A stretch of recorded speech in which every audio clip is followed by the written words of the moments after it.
Let's take this call. Brian Yanez.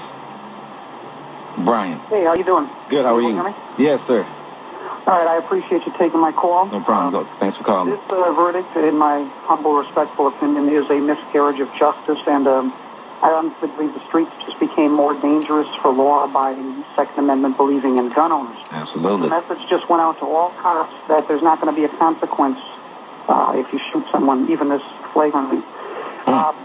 Philando, per the closest first-hand eyewitness, his girlfriend, who had the phone rolling real time while it was taking place, clearly she's on video saying he's reaching for his wallet multiple times. You can hear it if you can drown out a child screaming. Terror, you know what I mean? If you could drown out a now-fired officer having an emotional meltdown, right, like a lunatic, right, probably because he realized what he did. Right. He might get in trouble, you know what I mean? Whatever police academy gave him a passing psyche valve should be asked some pretty hard questions. But this is not a black issue, a white issue, a racial issue.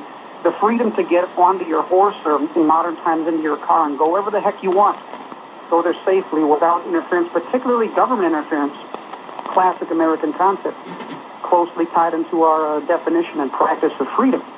You know, we're all human beings without regard to external appearance, made in the image of God, and on that basis, certain freedoms are just ours by birth. Right.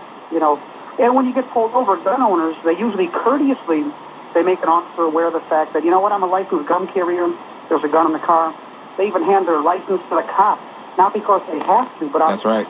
That's right. So Philando was doing what's culturally normal in the gun-owning, firearm-carrying, Second Amendment world. That's right. You know, he was being, if he respected the cop, that's right, he was being cooperative. That's right. I've actually been in the car where the driver was a gun owner, and he did this very thing right in front of my face. Brian, hold on. You know what? I got to take a break. Hold on 1 second, and we'll finish that on the other side of the break. Black Republican, Black Democrat, Twin Cities News Talk, TwinCitiesNewsTalk.com. So I walk through the valley of death. Crossing down before I wake. Please stop walking, grab a nigga, and take me out. Back in elementary. Black Republican, Black Democrat. Your boy Jamar Nelson here. And I'm Bria Samstar. Give us a call, 651-989-5855. I've neglected to give my peeps that number throughout the show. I apologize about that. 651-989-5855. Let's get back to Brian and go through these calls. Brian, you were saying, bro? Yeah, I'm sorry. I was just telling you the story. I was in a car one time, and the driver actually was just like Philando in that he had a license to carry, and the gun was in the car.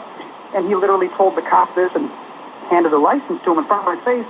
The cop actually thought the gesture was a good thing. He was happy. Thanks, I respect that, you know. He didn't kill any of us, you know what I mean? He was grateful. But this particular cop, far from being grateful for a pretty cool gesture that wasn't even owed to him, decided the best approach would be to pop 4 bullets into the guy who was showing him duty and honor, you know what I mean? But if someone reaching for their wallet makes you fear for your life, then work at a mall, sell some shoes, and push them out. Don't be a cop because you're out of your league. You can't even do the basics required of your position. But Philando's blood cries out from the ground for justice, you know. He worked at a school. He took care of the kids. You know, he memorized the names of 500 kids. He knew this kid can't drink milk.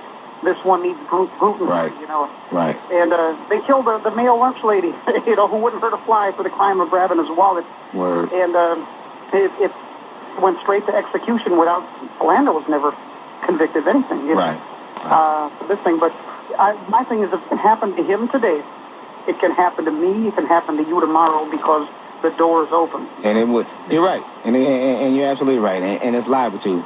Thanks for calling, Brian, and sharing your tonight.